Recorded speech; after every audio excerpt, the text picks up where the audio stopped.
Assalamualaikum warahmatullahi wabarakatuh. Selamat pagi teman-teman Rudat FM. Berjumpa kembali dengan Rudat FM di kota Jakarta, teman-teman.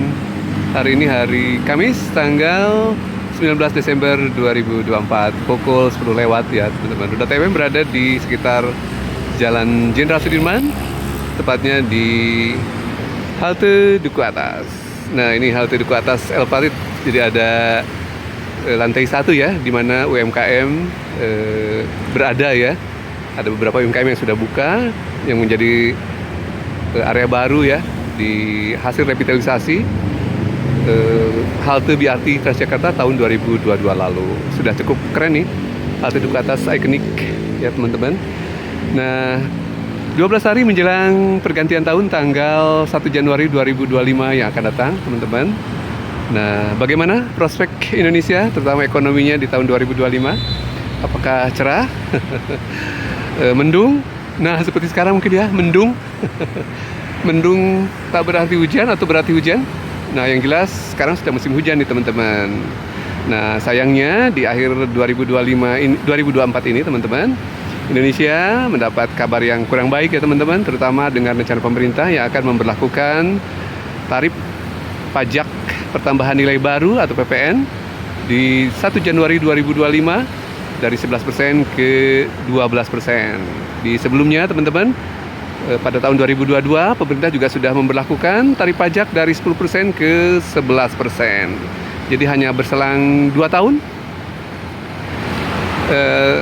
pemerintah memberlakukan kembali tarif pajak baru yang tentu saja konsekuensinya pasti akan banyak ya teman-teman. Salah satunya yang sekarang sedang dilanda atau melanda Indonesia adalah daya beli teman-teman. Sementara hal lainnya juga di tingkat indikator makroekonomi seperti kurs valuta asing ya, dolar terutama, juga menunjukkan Indonesia tidak baik-baik saja. Sekarang sudah menyentuh 16.200 rupiah per 1 US dollar teman-teman.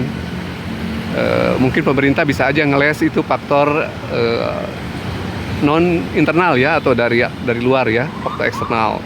Salah satunya adalah The Fed atau Bank Sentral Amerika telah memberlakukan tersaja suku bunga baru yang menyebabkan adanya penguatan ya sisi modal di Amerika yang lari dari negara-negara emerging market seperti Indonesia atau negara berkembang, dananya kembali mengalir ke Amerika. Sementara di hari yang lalu Bank Indonesia mempertahankan suku bunga acuan tetap di 6%, yang awalnya dikira akan ada penurunan ya oleh beberapa ekonom, namun ternyata kondisinya tetap. Nah, kabar buruk yang PPN 12% ini tentu saja akan menghantam berbagai sektor ya.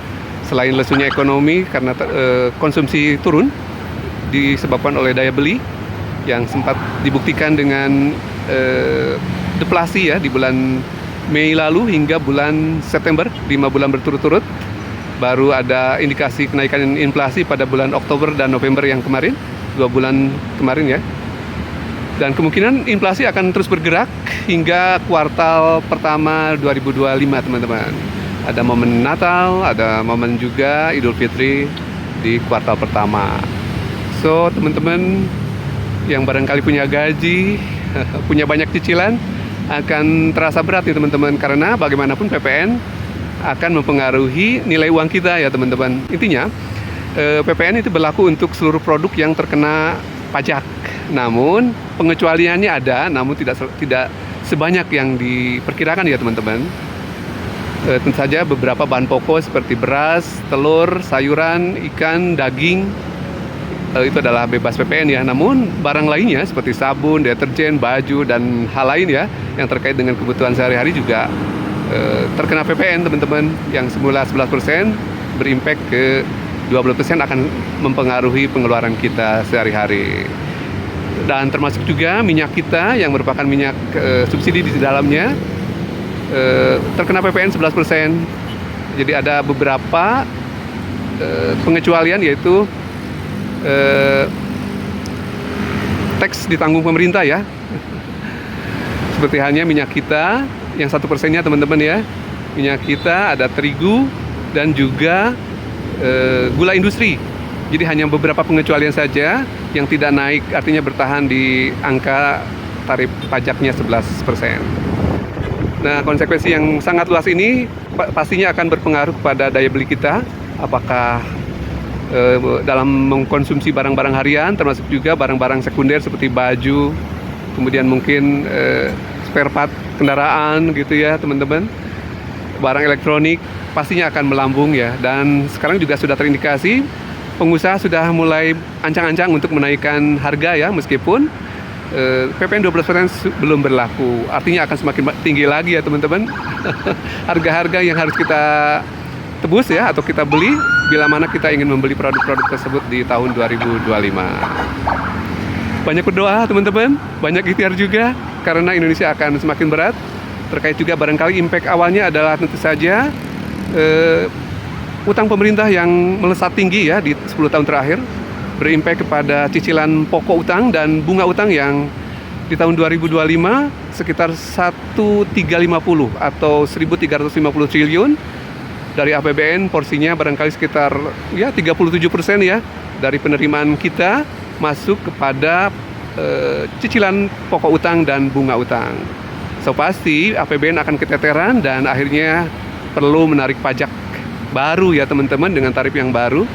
Termasuk juga barangkali perluasan PPN-nya teman-teman, yang semula kayak beras premium tidak terkena PPN, sekarang dikenakan PPN. Jadi ada beberapa kategori yang premium dikeluarkan dari bebas PPN, dan artinya barang-barang yang nanti yang tidak premium pasti akan diserbu juga oleh mereka yang biasanya membeli barang-barang premium tersebut, termasuk beras premium ya teman-teman.